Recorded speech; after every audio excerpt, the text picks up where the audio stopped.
Rome, once the center of the ancient world, a beacon of power, wealth, and civilization.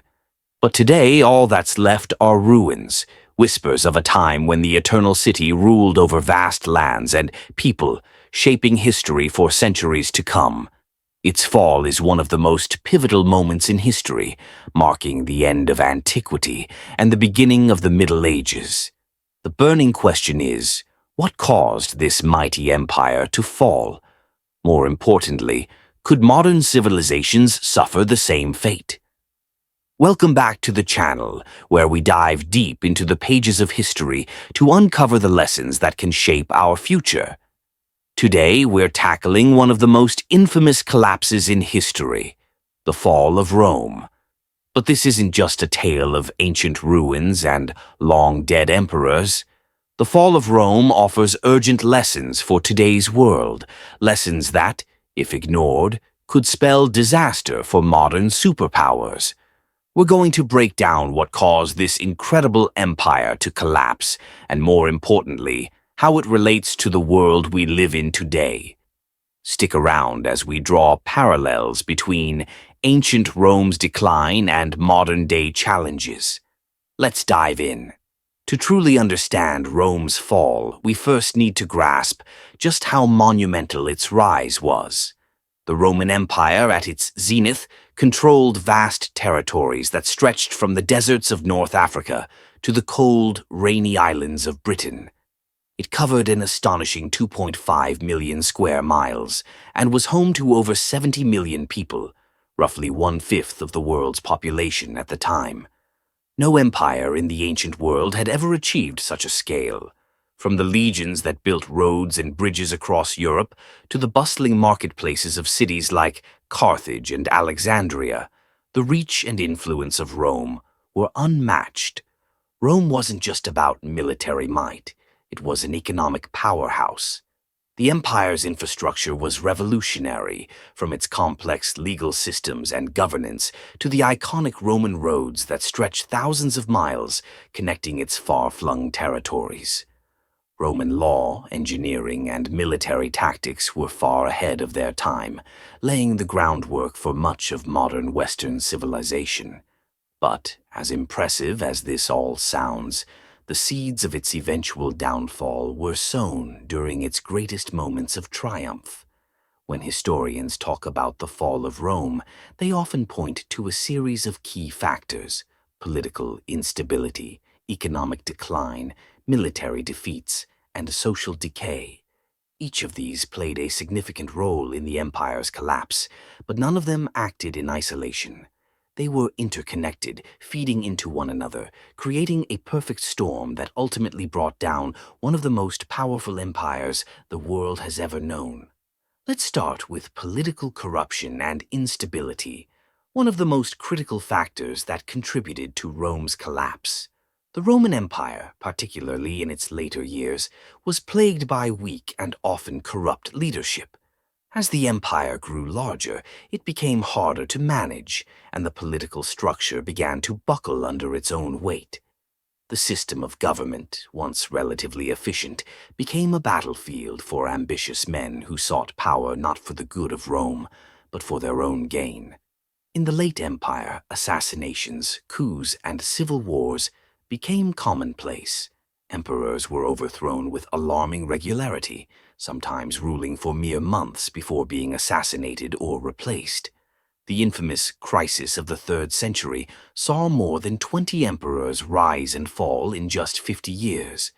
With such instability at the top, the empire lacked the consistent, strong leadership it needed to address its mounting challenges.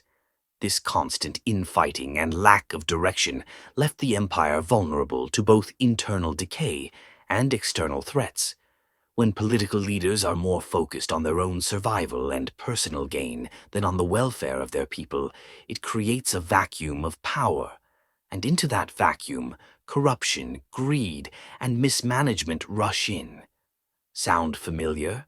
Political instability weakens nations from within, whether in ancient Rome or the modern world. When leaders are distracted by internal battles, whether over power, influence, or resources, it leaves the door wide open for external threats. It's a lesson that resonates deeply today as nations around the world face their own political crises, where governments seem more focused on infighting than on solving the real issues at hand. But political instability was only one part of the puzzle. The second major factor in Rome's fall was economic collapse, which was inextricably linked to its massive overexpansion. At its height, the Roman Empire stretched across 3 continents, but managing an empire of that size came at an enormous cost. The economy started to buckle under the weight of its own success. Maintaining such a vast empire required immense resources, money, manpower, and materials. If this sounds familiar, it's because these are issues we see across modern nations today. Unsustainable economic policies, wealth inequality, and rising national debt are not just problems of the ancient past. In today's world, countries struggle with similar challenges: excessive government spending, economic mismanagement, and the increasing divide between the rich and poor. If history has taught us anything, it's that unchecked economic turmoil can be a catalyst for collapse, just as it was for Rome. But an empire doesn't fall solely because of internal strife. Rome's once mighty legions, who had conquered so much of the known world, were no longer what they once were. The Roman army, which had been the backbone of the empire for centuries, began to weaken over time. As the empire expanded, so did the demands on its military. Roman legions were stretched thin, defending vast borders that spanned from the Rhine to the Euphrates. But as the strain on the army increased, the quality of its soldiers decreased. To fill the ranks, Rome began relying more and more on foreign mercenaries, soldiers who had no true loyalty to Rome or its people. These mercenaries were often poorly trained, undisciplined, and unreliable. At the same time, the empire was facing increasing pressure from external enemies, barbarian tribes such as the Visigoths, Vandals, and Huns, who were pushing into Roman territories. In 410 AD, the Visigoths, led by their king Alaric, famously sacked Rome. It was a shock to the Roman world, a clear sign that the empire was no longer the invincible power it had once been. The fall of Rome's military was not just due to external invasions. Internal decay played an equally significant role. Rome had always been a militaristic society, but by the later stages of the empire, the focus had shifted. The once disciplined, loyal soldiers of the Roman legions had been replaced by mercenaries whose loyalty was tied to their paycheck, not to Rome itself. This reliance on mercenaries over Roman citizens meant that when times got tough, the soldiers weren't fighting for the survival of their nation. They were fighting for whoever paid them the most. Is the world today making similar mistakes? Could modern nations, by weakening their defenses or outsourcing their security to others, risk a similar fate? But perhaps the most significant and overlooked factor in Rome's collapse was its internal social and cultural decay. As the empire grew richer, its people grew more complacent. The Roman elite, in particular, became more focused on luxury and excess than on maintaining the strength and stability of their empire. Lavish banquets, extravagant homes, and a culture of decadence became the norm among the upper classes, while civic responsibility and duty took a back seat. At the same time, the divide between the rich and poor grew wider and wider. As the wealthy elite indulged in luxury, the lower classes faced increasing hardship.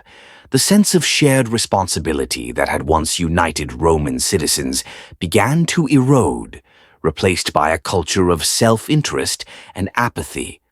The social contract between the rulers and the ruled, one of the pillars of Roman society, had been broken. Without a strong, unified society, Rome was left vulnerable not only to external threats, but to internal collapse as well. This story should sound familiar to anyone watching the news today. We live in a world where wealth inequality is increasing, where the rich grow richer and the poor are left behind. As societies become more divided and complacent, they become weaker. The lessons of Rome are clear. When a society loses its sense of shared purpose and responsibility, it is on the path to decline. So, what does all of this mean for us today? Why should we care about the fall of an empire that ended over 1,500 years ago? Because the fall of Rome is not just a historical event, it's a warning, a lesson that even the mightiest empires can fall when they ignore political instability, economic fragility, military overreach, and social decay.